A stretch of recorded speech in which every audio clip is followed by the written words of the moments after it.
সন্ধ্যা বন্ধুরা। তো আমি চাটা খেয়ে এখন রান্নাঘরে চলে এসেছি ডিনারের আইটেম বানানোর জন্য। তো আজকে ডিনারে কি বানাবো বলুন তো? আজকে বানাবো ঘুগনি।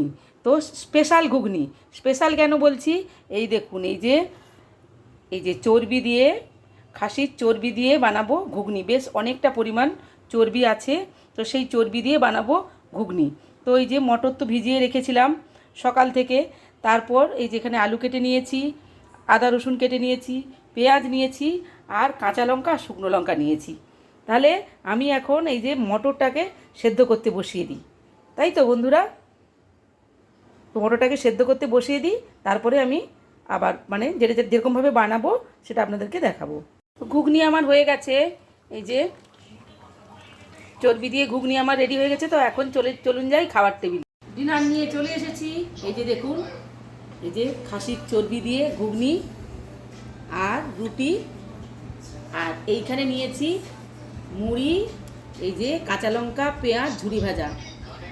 আমি ঘুগনি হলে কোনো দিনই রুটি খাই না, আমি ঘুগনির সঙ্গে কিন্তু মুড়িটাই ভালোবাসি।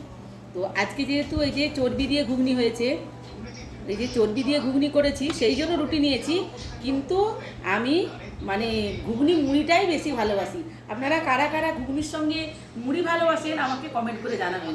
আমি যদি রাস্তাঘাটেও যাই, আমি কিন্তু মুড়ি ঘুগনিটাই প্রেফার করি, আমি অন্য কোনো কিছু খাই না। আমার মুড়ি ঘুগনিটা কিন্তু খুব মানে দারুণ লাগে। ঘুগনিটা একটু খাই, খুব সুন্দর হয়েছে। আর এই মুড়ি ঘুগনি মানে একদম দারুণ, আমার কাছে দারুণ। মানে এই রুটিটা হয়তো আমি খাবো বা খাবোই না, একটুখানি হয়তো খাবো।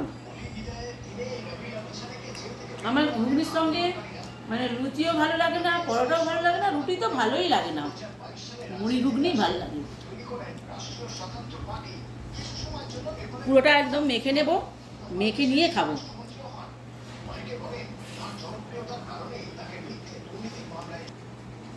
ওই যে রুটি দিয়ে একটু খেয়ে নিলাম।